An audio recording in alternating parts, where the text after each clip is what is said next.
बिस्मिल्लाहिर्रहमानिर्रहीम। इस लेक्चर में हम लोग बात करेंगे कि सॉल्वेंट्स की फ़िज़िकल प्रॉपर्टीज़ कौन सी होती हैं और उन फिज़िकल प्रॉपर्टीज़ की डेफिनेशंस देखेंगे हम लोग, और उसके अलावा ये पढ़ेंगे कि सॉल्वेंट जो होता है वो स्टेबिलिटी पर किस तरह से इफ़ेक्ट डालता है। मतलब कि कोई भी हम रिएक्शन करवाना चाह रहे हैं, उसमें जो हम सॉल्वेंट ऐड करते हैं वो किस तरह से स्टेबिलिटी पर इफ़ेक्ट करता है। ठीक है। तो जो डिफरेंट सॉल्वेंट्स होते हैं वो क्या करते हैं कि वो इक्विलिब्रियम कांस्टेंट पर इफ़ेक्ट करते हैं। इक्विलिब्रियम कांस्टेंट क्या होता है? इक्विलिब्रियम कांस्टेंट आप लोगों ने पढ़ा होगा कि जब हम लोग रेट लॉ पढ़ते हैं तो उसमें हम एक कांस्टेंट पढ़ते हैं के। उस के को हम कहते हैं इक्विलिब्रियम कांस्टेंट। के रेट इज इक्वल्स टू के इंटू हम कोई भी कंसनट्रेशन लिखते हैं रिएक्टेंट्स की या प्रोडक्ट्स की जो होती है, तो रेट लॉ जो होता है वो इज इक्वल्स टू के इंटू ए। ये जो ये हमारे पास के है ये हमारे पास है इक्विलिब्रियम कांस्टेंट। ठीक है। ये हमें बताता है कि कितने रिएक्टेंट्स जो हैं वो प्रोडक्ट्स में चेंज हो चुके हैं, तो ये हमें उनकी वैल्यूज़ को बताता है। अब सवाल पैदा होता है कि सॉल्वेंट जो है वो के को कैसे इफेक्ट करता है। सॉल्वेंट क्या करता है कि जब आप सॉल्वेंट ऐड करते हैं किसी भी रिएक्शन के अंदर, तो वो सॉल्वेंट या तो रिएक्टेंट में से किसी रिएक्टेंट को या फिर प्रोडक्ट साइड से किसी प्रोडक्ट को स्टेबलाइज कर रहा होता है। ठीक है। जब सॉल्वेंट उसको स्टेबलाइज करता है तो जो साइड ज़्यादा स्टेबल होती है, रिएक्शन जो है उस तरफ मूव करना शुरू कर देता है। फॉर एग्जांपल, अगर वो प्रोडक्ट साइड पे जो प्रोडक्ट बन रहा है वो एक स्टेबल प्रोडक्ट बन रहा है, तो रिएक्टेंट सॉल्वेंट जो है उसको स्टेबल बना रहा है, तो सॉल्वेंट क्या करेगा कि उसको स्टेबल करेगा और वहाँ पर क्या होगा, इक्विलिब्रियम शिफ्ट कर जाएगा, यानी कि रिएक्शन जो है वो फॉरवर्ड मूव करना शुरू कर देगा। फॉरवर्ड मूव कब करता है? जब रिएक्टेंट से प्रोडक्ट्स बनना शुरू हो जाते हैं। ठीक है। फिर क्या होता है, अगर सॉल्वेंट जो है वो स्टेबलाइज कर रहा है रिएक्टेंट को, ठीक है, अगर किसी रिएक्टेंट को स्टेबलाइज कर रहा है सॉल्वेंट, तो क्या करेगा, रिएक्शन जो है वो रिवर्स मूव करना शुरू कर देगा और क्या होगा, प्रोडक्ट्स से रिएक्टेंट्स बनना शुरू हो जाएंगे, क्योंकि रिएक्टेंट ज़्यादा स्टेबल है। हमें पता है ना, जो भी चीज़ होती है वो अनस्टेबल से स्टेबिलिटी की तरफ आना चाहती है। तो जो साइड ज़्यादा स्टेबल होगी, सॉल्वेंट जिस साइड को ज़्यादा स्टेबल बनाएगा, रिएक्शन जो है वो उस तरफ मूव करना शुरू कर देगा। अब जिन रिएक्टेंट्स या प्रोडक्ट्स को वो स्टेबल कर रहा है, उनके दरमियान में कोई सी भी नॉन कोवलेंट इंटरेक्शंस हो सकती हैं। फॉर एग्जांपल, हाइड्रोजन बॉन्डिंग हो सकती है, जैसे वाटर के मॉलिक्यूल्स हों उनके दरमियान, या फिर डायपोल डायपोल इंटरेक्शंस हो सकती हैं, वेंडर वॉल इंटरेक्शंस हो सकती हैं। ठीक है। तो मतलब किसी भी किस्म की फोर्सेज हो सकती हैं। उसके अलावा क्या होता है कि ionization equilibrium of an acid और base is affected by a solvent change. अगर आप सॉल्वेंट को चेंज करेंगे तो आयनाइजेशन इक्विलिब्रियम भी चेंज होता है। अब इसका मतलब सिर्फ ये नहीं है कि सॉल्वेंट जो है वो सिर्फ और सिर्फ एसिडिटी या बेसिसिटी का बता रहा होता है, बल्कि वो डाइइलेक्ट्रिक कांस्टेंट पर भी इफेक्ट डाल रहा होता है। डाइइलेक्ट्रिक कांस्टेंट क्या होता है ये हम लोग आगे जाके पढ़ेंगे। अभी आप लोग बस इतना याद रखें कि सॉल्वेंट जो होता है वो एसिडिटी पर भी जो है इफेक्ट डालता है, बेसिसिटी पर भी इफेक्ट करता है, और साथ साथ डाइइलेक्ट्रिक कांस्टेंट के ऊपर भी इफेक्ट करता है। तो अगर हम जो है वो सॉल्वेंट को चेंज करेंगे तो यकीनन डाइइलेक्ट्रिक कांस्टेंट भी चेंज होगा, उसकी एसिडिटी और बेसिसिटी में भी फ़र्क आएगा, उसका इक्विलिब्रियम कांस्टेंट चेंज हो जाएगा, जिसकी वजह से रिएक्शन जो है वो उसमें यकीनन एक प्रोमिनेंट चेंज आएगा। तो अब हम पढ़ते हैं कि फ़िज़िकल प्रॉपर्टी होती क्या है और सॉल्वेंट की फ़िज़िकल प्रॉपर्टीज़ कौन कौन सी होती हैं, हम लोग फिर उनके बारे में बात करेंगे। तो फ़िज़िकल प्रॉपर्टी क्या होती है कि किसी भी सब्सटेंस की ऐसी प्रॉपर्टी या ऐसा उसका कैरेक्टरिस्टिक जिससे हम उसको मतलब जो चेंज किए बिना हम पहचान सकें, लाइक हम उसको बस देख कर बता सकें, या फिर हम कोई एक आधी चीज़ उसकी मेजर कर सके, चेक कर सके। जैसे मेल्टिंग पॉइंट, बॉइलिंग पॉइंट थोड़ा सा हीट करके होता है, फ्रीजिंग पॉइंट थोड़ा सा फ्रीज करके होता है। इलेक्ट्रिकल कंडक्टिविटी हम इलेक्ट्रिसिटी पास करके देखते हैं कि वो कर सकता है या नहीं। सॉलिबिलिटी हम उसको सॉल्युबल करके देखते हैं कि वो कर सकता है या नहीं। तो यानी कि हम क्या करते हैं, उसकी प्रॉपर्टीज़ को, उसके करेक्टरिस्टिक्स को ऑब्जर्व करते हैं without changing the identity of substance. हम उस सब्सटेंस की आइडेंटिटी नहीं चेंज कर रहे होते, हम बस उसकी करेक्टरिस्टिक्स चेक कर रहे होते हैं, हम ऑब्जर्व कर रहे होते हैं कि वो क्या क्या चीज़ें कर सकता है और उसकी क्या वैल्यूज़ होंगी। फॉर एग्जांपल, हम फिज़िकल प्रॉपर्टीज़ के अंदर मैटर का अगर हम फिज़िकल प्रॉपर्टीज़ देखें तो उसमें कलर आ जाता है। ठीक है। हार्डनेस आ जाती है। मतलब ये हम सॉलिड्स की बात कर रहे हैं ना, सॉलिड या लिक्विड्स की बात कर रहे हैं। सॉलिड्स में अगर हम देखें तो उसमें कलर होता है। कोई भी सॉलिड अगर पार्टिकल्स फॉर्म में हो या पीपीटी फॉर्म में हो तो आप उसको देखते हैं, उसका कलर क्या होगा, उसकी हार्डनेस कितनी है, उसकी मेलेबिलिटी कितनी है, उसकी डक्टिलिटी कितनी है। ठीक है। फिर सॉलिबिलिटी हम चेक करते हैं उसको सॉलिबल करके। इलेक्ट्रिकल कंडक्टिविटी होती है सॉलिड्स में, वो हम देखते हैं, लिक्विड्स में भी होती है। फिर डेंसिटी होती है, freezing point, melting point and boiling point, ये सब मैटर की है। उसके बाद हम देखते हैं कि सॉल्वेंट में कौन कौन सी फिजिकल प्रॉपर्टीज़ होती हैं। वो हम पढ़ेंगे मेल्टिंग पॉइंट होता है, boiling point, density, viscosity, refractive index, dielectric constant and at the end we will discuss about the dipole moment. ठीक है, तो रिफ्रैक्टिव इंडेक्स जो होता है इसको हम एन से रिप्रेजेंट करते हैं, डाइलेक्ट्रिक कांस्टेंट को हम लोग जो है वो ई से रिप्रेजेंट करते हैं, और ये जो है डायपोल मोमेंट इसको हम म्यू से रिप्रेजेंट करते हैं। पहले हम बात करते हैं कि मेल्टिंग पॉइंट क्या होता है। ऐसा टेम्परेचर जिस पे सॉलिड और लिक्विड फेस जो है वो को एग्जिस्ट करे इन इक्विलिब्रियम, या फिर आप इसको कह सकते हैं कि ऐसा टेम्परेचर जिस पे सॉलिड जो है वो लिक्विड में चेंज हो जाए। ठीक है, यानी सॉलिड जो है वो लिक्विड में चेंज हो जाए। फॉर एग्जांपल जो हमारे पास आइस होती है, आइस अगर मेल्ट करती है इसका मतलब अगर सॉलिड जो है वो लिक्विड में चेंज हो रहा है, तो जिस पॉइंट पर जिस टेम्परेचर पर आइस मेल्ट करेगी हम उस टेम्परेचर को नोट करेंगे और हम कहेंगे कि इसका मेल्टिंग पॉइंट है। ठीक, तो मेल्टिंग पॉइंट जो है वो प्रेशर पर डिपेंड करता है। एक तो ये बात हो गई, और फिर क्या होता है कि वो जब सॉलिड जो है लिक्विड में चेंज हो रहा होता है तो कोई ना कोई एनर्जी रिलीज़ कर रहा होता है। ठीक, तो मेल्टिंग पॉइंट हमने पढ़ लिया कि मेल्टिंग पॉइंट एक ऐसा टेम्परेचर होता है जिस पर सॉलिड जो है वो लिक्विड में चेंज हो रहा होता है, या अगर आप इसकी दूसरी डेफिनेशन देखें तो वो ये होती है कि ऐसा टेम्परेचर जिस पर लिक्विड और सॉलिड फेस जो होता है वो को एग्जिस्ट कर रहे होते हैं इक्विलिब्रियम में, यानी इक्वल होता है। सॉलिड भी आधा सॉलिड हो चुका होता है, आधा लिक्विड हो चुका है, तो ये कुछ इस तरह का। फिर है बॉइलिंग पॉइंट। बॉइलिंग पॉइंट क्या होता है कि ऐसा टेम्परेचर जिस पर लिक्विड जो होता है वो वेपर स्टेट में चेंज हो रहा होता है। एक तो डेफिनेशन इसकी ये हो जाएगी कि लिक्विड जो है वो वेपर्स में चेंज हो रहा है, गैसियस फॉर्म में हो रहा है। और दूसरी डेफिनेशन क्या हो जाएगी कि जिसमें लिक्विड का जो वेपर प्रेशर होता है वो इक्वल हो जाता है एक्सटर्नल प्रेशर के।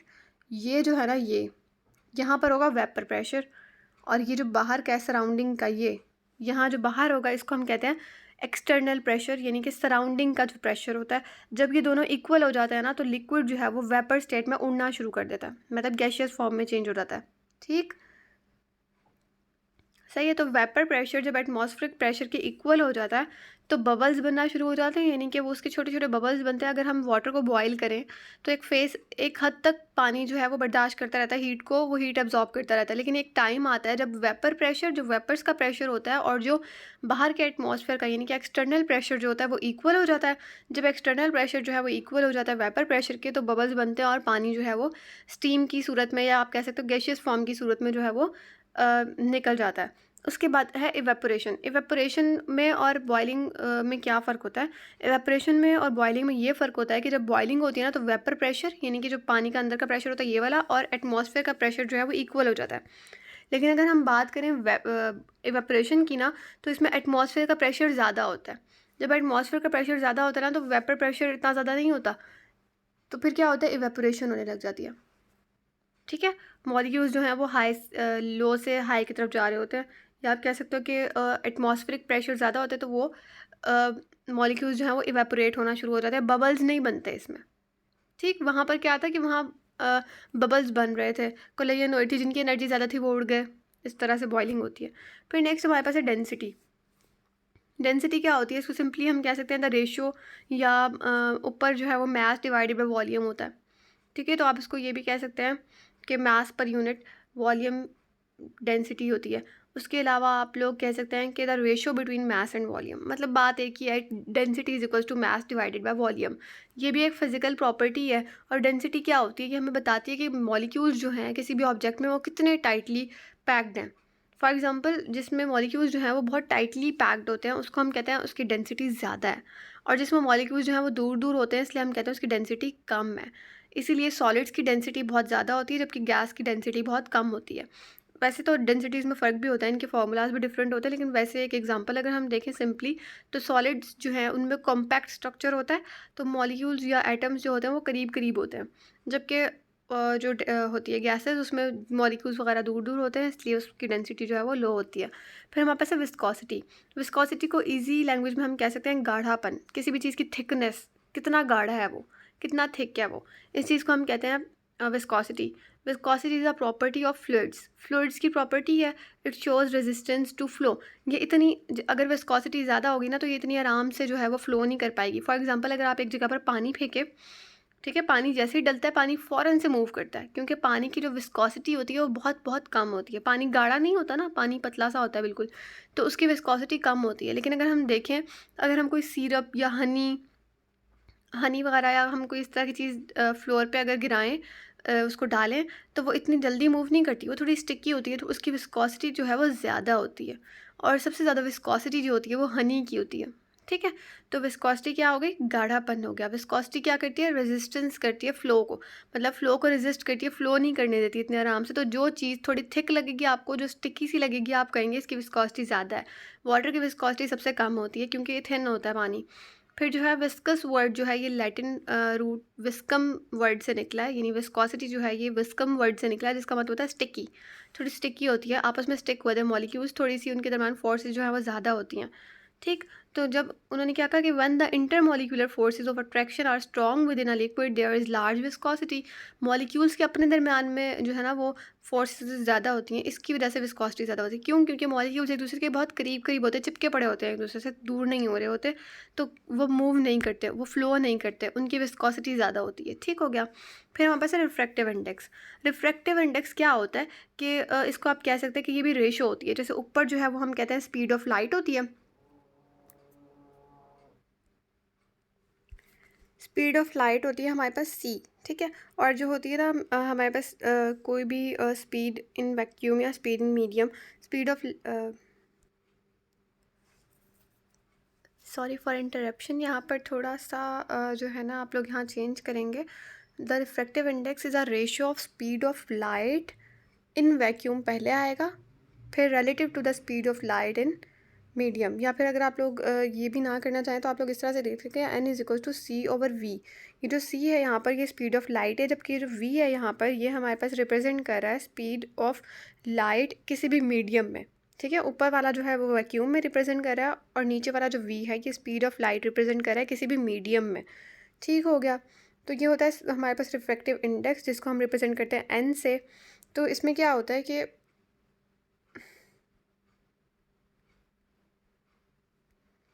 इसमें क्या होता है कि एक मीडियम से दूसरे मीडियम में जब लाइट ट्रांसफ़र करती है हम लोग उसका कंपेयर करते हैं वैक्यूम की स्पीड ऑफ लाइट से, ठीक है।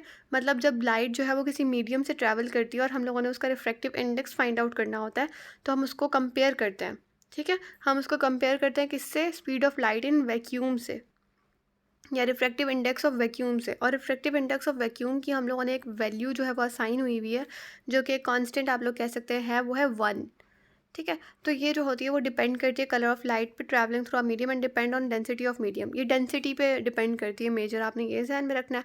उसके अलावा आप सवाल पैदा होता है कि रिफ्रैक्टिव इंडेक्स जो है उसकी एप्लीकेशंस क्या हैं, तो उसकी बहुत सारी एप्लीकेशंस हैं। फॉर एग्जांपल हम किसी भी पर्टिकुलर सब्सटेंस को आइडेंटिफाई करने के लिए रिफ्रैक्टिव इंडेक्स चेक करते हैं, उसका रिफ्रैक्टिव इंडेक्स क्या है, क्योंकि हम लोगों ने हर सब्सटेंसेस के जो होते हैं रिफ्रैक्टिव इंडेक्स वो पहले से फाइंड आउट कर लिए हैं। अब अगर हमें कोई ऐसा सब्सटेंस है जिसका नाम हमें नहीं पता, हम उसका रिफ्रैक्टिव इंडेक्स जो है फाइंड आउट करके चेक कर सकते हैं कि कौन सा वाला सब्सटेंस प्रेजेंट है। फिर कन्फर्म्स इट्स प्योरिटी, उसकी प्योरिटी से पता लगता है कि अगर हमें पता है ये सोडियम है, मगर सोडियम में कुछ इम्प्योरिटी ऐड हुई हुई है, लाइक या कोई और सब्सटेंस है जिसमें इम्प्योरिटी ऐड हुई हुई है, कोई लिक्विड है, तो हम क्या करते हैं, हम उसका रिफ्रैक्टिव इंडेक्स चेक करते हैं। अगर उसका रिफ्रैक्टिव इंडेक्स वही वैल्यू है तो वो हमें बताएगी कि हाँ प्योर है। और अगर उसकी वैल्यू में थोड़ी वेरी कर रही है, थोड़ा कुछ फ़र्क आ रहा है, तो हम कहेंगे कि ये प्योर नहीं है। तो हम उसकी प्योरिटी फाइंड आउट करने के लिए, और मेजर इट्स कंसंट्रेशन, उसकी कंसंट्रेशन फाइंड आउट करने के लिए भी हम रिफ्रैक्टिव इंडेक्स को यूज़ कर सकते हैं। फिर क्या है कि ड्रग की कंसंट्रेशन डिटरमाइन करने के लिए, फॉर एग्जांपल अगर ड्रग जो कोई बन रहा होता है उसमें हर चीज़ की प्रॉपर कंसंट्रेशन, सॉल्ट्स की प्रॉपर कंसंट्रेशन ऐड हो रही होती है। अगर किसी चीज़ की कंसंट्रेशन बढ़ गई है तो फिर हम क्या करते हैं कि रिफ्रैक्टिव इंडेक्स चेक करते हैं। अगर रिफ्रैक्टिव इंडेक्स जो है वो उसकी जो वैल्यू होती है वो हमें बताती है कि किस ड्रग की, इस ड्रग के अंदर जो है वो कौन से सॉल्ट की कंसंट्रेशन जो है वो ज़्यादा हो गई है, या कौन से सॉल्ट की जो कंसंट्रेशन थी वो कम रह गई है, ठीक है। उसके बाद हमारे पास है डाइलेक्ट्रिक कांस्टेंट। डाइलेक्ट्रिक कांस्टेंट को हम लोग रिप्रेजेंट करते हैं ई से। और डाइलेक्ट्रिक कांस्टेंट जो होता है ये जो है बताता है कि सॉल्वेंट के अंदर कितनी एबिलिटी है कि वो पोलर या नॉन पोलर सॉल्यूट को डिज़ोल्व कर सके, ठीक है। यानी कि एक सॉल्वेंट है हमारे पास, हर सॉल्वेंट में हर चीज़ डिज़ोल्व नहीं होती, कुछ जैसे पोलर सॉल्वेंट्स होते हैं उनमें पोलर सॉल्यूट जो है वो डिज़ोल्व होते हैं, या इस तरह का सीन होता है। नॉन पोलर को यानी लाइक डिज़ोल्व लाइक वाला सीन आ जाता है। तो डाइलेक्ट्रिक कांस्टेंट किसी भी सॉल्वेंट का बताता है कि उसके अंदर कितनी एबिलिटी है कि वो पोलर सॉल्यूट को कितना एब्जॉर्ब कर सकता है, डिज़ोल्व कर सकता है, और नॉन पोलर सॉल्यूट को कितना डिज़ोल्व कर सकता है। तो इसका फॉर्मूला अगर हम लोग देखें तो वो होता है F=Q1 Q2/E R1 + R2 का स्क्वायर। R1 और R2 जो है ये केटाइन या एनाइन के रेडियस है, मीनिंग R1 केटाइन का रेडियस और R2 जो है वो एनाइन का रेडियस। इसी तरह Q1 Q2 जो है वो दो चार्जेस हैं, केटाइन और एनाइन, और F जो है ये कूलम फोर्स है। जबकि E की बात हम लोग पहले ही कर चुके हैं कि E जो है वो डाइलेक्ट्रिक कांस्टेंट होती है। ठीक है, the coulombic force between cation and A9 of N ionic compound is given by, ये आपने देख ली कि ये पूरा फॉर्मूला आ गया। नेक्स्ट क्या है कि आपको पता है कि फोर्स का और ई का जो रिलेशन है वो इन्वर्स है। ठीक है, जब फोर्स का और ई का रिलेशन इन्वर्स आ रहा है, इसका क्या मतलब है कि जिसकी ई की वैल्यू ज़्यादा होगी उसकी फोर्स कम होगी। ठीक है ना, तो क्या होगा, जब फोर्स कम होगी तो small amount of energy required होगी आयंस को सेपरेट करने के लिए। ऐसे ही है ना, जिसका ई बड़ा होगा इसका मतलब उसका फोर्स छोटी है, उसकी फोर्सेस छोटी हैं आयंस के दरमियान में। जब आयंस के दरमियान में फोर्स कम है तो हमें कम अमाउंट चाहिए होगी एनर्जी की उनके आयंस को अलहदा करने के लिए, उस मॉलिक्यूल को तोड़ने के लिए या सॉल्युबल करने के लिए। ठीक है, and hence it would be easy for a solvent having a high value of E to dissolve an ionic compound in it. ठीक हो गया, समझ आ गई ये वाली बात। इसमें क्या उन्होंने कहा कि जिसकी ई की वैल्यू ज़्यादा होगी उसकी फोर्स की वैल्यू कम होगी, चार्जेस के दरमियान में अट्रैक्शन इतनी ज़्यादा नहीं होगी। ठीक है, तो क्या होगा, उनको तोड़ना उनको डिसॉल्व करना आसान होगा और सॉल्वेंट जो है उनको ईजिली डिसॉल्व कर सकेगा। ठीक है, उसकी एग्जांपल में हमारे पास है सॉल्वेंट और उन्होंने ई की वैल्यू दी है at temperature in degree centigrade. ठीक है, डिग्री सेंटीग्रेड टेम्परेचर पर उन्होंने ई की वैल्यूज़ बताई हैं। वाटर की ई की वैल्यू जो है वो 78 है, 78.5 है, जबकि अगर हम SO2 सल्फर डाइऑक्साइड की देखें तो उसकी वैल्यू जो है वो 17.3 है। इसका मतलब कि वाटर की वैल्यू जो है वो बहुत ज़्यादा है, इसीलिए ऐसा होता है ना, वाटर बहुत ज़्यादा सॉल्ट्स को डिसॉल्व कर लेता है अपने अंदर। Water has a very high dielectric constant and this allows salt to dissolve in water with dissociation। ठीक है, डिसोसिएट हो जाता है, पॉजिटिव और नेगेटिव आइंस बनते हैं वाटर के अंदर, जो है वो डिसॉल्व हो जाता है सॉल्ट। फिर उन्होंने क्या कहा कि डाइलेक्ट्रिक कांस्टेंट जो है वो हमें बताता है कि सॉल्वेंट जो है वो कैपेबल है, वो इस काबिल है कि वो आइंस को सेपरेट कर सके। ज़ाहिर है ना, सॉल्ट में पॉजिटिव और नेगेटिव आइंस होते हैं, तो यही उसकी बात करें कि डाइलेक्ट्रिक कांस्टेंट हमें बताता है ये बात। फिर coordination of water molecules around the anion and cation greatly reduces the ionic attraction in the salt. मतलब सॉल्ट के अंदर जो अट्रैक्शन होती है ना, पॉजिटिव और नेगेटिव जो आइंस होते हैं उनके दरमियान में जो अट्रैक्शन होती है, जब वाटर जो है सराउंड कर लेता है ना उनको, तो वो अट्रैक्शन जो है वो कम हो जाती है। क्यों कम हो जाती है? क्योंकि सॉल्वेंट उनकी अट्रैक्शन उनको अट्रैक्ट करने लगता है और सॉल्वेंट में वो डिसॉल्व होने लगते हैं, तो उनकी आपस की अट्रैक्शन कम हो जाती है। फिर हमारे पास है डायपोल मूवमेंट। डायपोल मूवमेंट को हम डिनोट करते हैं म्यू से। और डायपोल मूवमेंट को आप लोग कह सकते हैं कि ये चार्ज का और जो डिस्टेंस होता है ना, मतलब दो वो हमारे पास है चार्जेस, एक पॉजिटिव एक नेगेटिव, इसके सेंटर से इसके सेंटर तक का जो ये डिस्टेंस है, ये वाली लाइन जो है ये, इसका और चार्ज का जो है प्रोडक्ट, ठीक है, वो कहलाता है dipole movement. The product of charge and the distance between two ions, positive and negative ions, centre of positive and negative ions is known as dipole movement. Definition देख लेते हैं। A dipole movement is the product of magnitude of charge and the distance between centre of positive and negative charge. ठीक है, dipole movement को simply हम कह सकते हैं कि ये मैयर ऑफ नेट पोलैरिटी ना मॉलिक्यूल, यानी मॉलिक्यूल में नेट पोलैरिटी कितनी है, पॉजिटिव और नेगेटिव साइंस कितना है। उसके बाद है हमारे पास polar molecules exhibit a large difference in electrical charges. देखो ना, अगर मॉलिक्यूल पोलर है तो पॉजिटिव चार्ज होगा और नेगेटिव चार्ज होगा, इसके दरम्यान डिस्टेंस या डिफरेंस जो है वो ज़्यादा होगा। इलेक्ट्रिकल चार्जेस में डिफरेंस ज़्यादा होगा, जबकि अगर नॉन पोलर होगा तो उसमें कोई डिफरेंस नहीं होगा। ठीक है, तो dipole moment non polar molecules का ज़ीरो होता है। उसके बाद हमारे पास है कि इसको हम जो डिनोट करते हैं वो डी से करते हैं और इसका जो यूनिट है उसको हम कहते हैं डिबाई। यहाँ पर आपको एग्जांपल नज़र आ रही है, ये उन्होंने ये बहुत अच्छी एक एग्जांपल दिखा दी आपको कि एक पॉजिटिव चार्ज है एक नेगेटिव चार्ज है, उसके सेंटर से पॉजिटिव के सेंटर से नेगेटिव तक के सेंटर का जो डिस्टेंस है उसको हम कहते हैं आर, और जो डायपोल मोमेंट होता है वो mu is equal to Q dot R, यानी कि क्यू जो है वो चार्ज है और आर जो है हमारे पास डिस्टेंस है। उसके बाद एग्जांपल है उन्होंने दी हुई HCl की और H2O की। HCl में आप देख सकते हैं यहाँ पर पोलैरिटी जनरेटेड है, H पॉजिटिव और Cl जो है उसके ऊपर नेगेटिव चार्ज है, तो यकीनन डायपोल मोमेंट की कोई ना कोई मैग्नीट्यूड भी है और डायरेक्शन भी है, दोनों चीज़ें हैं। ठीक है, तो यहाँ पर डायपोल मोमेंट ज़ीरो नहीं होगा। इसी तरह अगर आप वाटर मॉलिक्यूल को देखें तो वाटर जो है इसके ऊपर जो है वो पार्शियल 2 नेगेटिव का चार्ज है, एक पॉजिटिव इस पर है और एक पॉजिटिव इस हाइड्रोजन पर, तो मतलब कि यहाँ पर इक्वल डिस्ट्रीब्यूशन नहीं है। जहाँ पर भी इक्वल डिस्ट्रीब्यूशन नहीं होती ना इलेक्ट्रॉन्स की, वहाँ पर डायपोल मोमेंट जो है वो ज़ीरो नहीं होता। फिर कुछ एग्जांपल है, यहाँ से आपको ज़्यादा अच्छी तरह समझ आएगी। ये हमारे पास है अमोनिया की एग्जांपल, NH3 की। यहाँ पर भी आप देख सकते हैं कि नाइट्रोजन पर पार्शियल नेगेटिव चार्ज है, उसके 3 हाइड्रोजन्स हैं, तो इलेक्ट्रॉन्स जो हैं वो इक्वली डिस्ट्रीब्यूटेड नहीं है। ठीक, उसके बाद अगर आप वाटर को देखें तो वाटर में भी कोई ना कोई डायपोल मोमेंट एग्जिस्ट करता है। ठीक है, HF में भी यकीनन है, क्योंकि फ्लोरीन का जो इलेक्ट्रॉनिक क्लाउड है वो बड़ा है, जबकि हाइड्रोजन का छोटा है। ठीक, उसके बाद जो है CO2 का डायपोल मोमेंट अगर आप देखें तो कार्बन के साथ 2 मॉलिक्यूल्स हैं ऑक्सीजन के। ठीक है, जबकि 2 मॉलिक्यूल्स हैं कार्बन के साथ ऑक्सीजन के, तो क्या होता है, ये वाला ऑक्सीजन भी इलेक्ट्रोनेगेटिव है और ये वाला भी, मतलब सेम ही है ना। तो कार्बन के इलेक्ट्रॉन को जितना ये खींच रहा है उतना ही कार्बन के इलेक्ट्रॉन को ये फोर्सफुली खींच रहा है। तो दोनों जब इक्वल फोर्स लगती है ना, फिर वो ज़ीरो हो जाता है। तो यहाँ पर दोनों ये इतना पोर्शन और इतना पोर्शन दोनों इक्वल फोर्सेस लगा रहे हैं, तो इलेक्ट्रॉन्स वहीं के वहीं हैं, इसीलिए इसका ओवरऑल डायपोल मोमेंट जो है वो ज़ीरो है। ठीक है, यहाँ पर हम सिग्निफिकेंस देख लेते हैं डायपोल मोमेंट की। एज अ शॉर्ट क्वेश्चन भी आ सकती है सिग्निफिकेंस। तो इसमें क्या होता है कि predicting the nature of molecule that is molecule with zero dipole moment are non polar. जैसे ये CO2 है, ये नॉन पोलर है। ठीक है, अगर ये CO होता यानी कार्बन मोनोक्साइड होता तो यकीनन इसमें पोलैरिटी होती। तो ये क्या करता है, हमें प्रिडिक्ट करने में हेल्प करता है मॉलिक्यूल्स को। जिनका डायपोल मोमेंट ज़ीरो होगा मतलब वो मॉलिक्यूल्स नॉन पोलर है, और जिनका डायपोल मोमेंट ज़ीरो नहीं होगा इसका मतलब है उनकी कोई ना कोई पोलैरिटी है, वो जो है नॉन पोलर नहीं है। फिर आयनिक करैक्टर भी हम कैलकुलेट कर सकते हैं डायपोल मोमेंट की वैल्यू से। उसके बाद हम मॉलिक्यूल की ज्योमेट्री प्रिडिक्ट कर सकते हैं डायपोल मोमेंट देख के ना, कि इसकी ज्योमेट्री किस तरह की होगी। फिर डायपोल मोमेंट जो है वो helpful in predicting nature of molecule के नेचर को प्रिडिक्ट करने में भी हेल्प करता है। अभी यहाँ पर कुछ मेन सॉल्वेंट्स हैं जिनके साथ उनकी फिजिकल प्रॉपर्टीज़ का जिक्र किया गया है, ये आप लोग को याद ही करना पड़ेगा, लेकिन थोड़ा बहुत मैं बता देती हूँ। पहला है एसिटिक एसिड। एसिटिक एसिड जो होता है ये कलरलेस होता है, वाटर में सॉलेबल होता है। वाटर में बहुत ज़्यादा सॉलेबल नहीं होता, बट सॉलेबल होता है, क्योंकि इसके एंड में जो है ना एसिड्स जो होते हैं वो इस तरह होते हैं। और सिर्फ एसिटिक एसिड जो है वो ज़्यादा सॉलेबल है वाटर में। क्यों? क्योंकि ये कुछ इस तरह से होता है, CH3OH। ठीक है, तो इसका ये वाला पार्ट और ये वाला पार्ट ये हेल्प करते हैं सॉलिबिलिटी में। इस तरह से यहाँ पर जो H लगे हुए हैं थोड़ी बहुत ये भी हेल्प करते हैं वाटर में सॉल्व होने के लिए, सॉलेबल होने के लिए। फिर है caustic pungent odour. Pungent odour होती है इसकी मेल्टिंग पॉइंट और बॉइलिंग पॉइंट, आप लोग याद कर लेंगे। डेंसिटी और विस्कोसिटी का भी सेम ही सीन है। फिर रिफ्रैक्टिव इंडेक्स की एक वैल्यू है 1.37 की, आपने याद करनी है। उसके बाद है dielectric constant in 20 degree centigrade 6.15। Dipole movement बताया गया 1.68 है। मतलब कि उन्होंने एक सॉल्वेंट लिया और उसकी वो सारी प्रॉपर्टीज़ जो हम अभी पढ़ कर आए हैं, उसका melting point, boiling point, density, viscosity और ये सब चीज़ें जो हैं उन्होंने बता दी। इसी तरह यहाँ पर एसीटोन की हैं। एसीटोन भी कलरलेस होता है, फ्लेमेबल लिक्विड है, यानी कि ये फ्लेम्स देता है।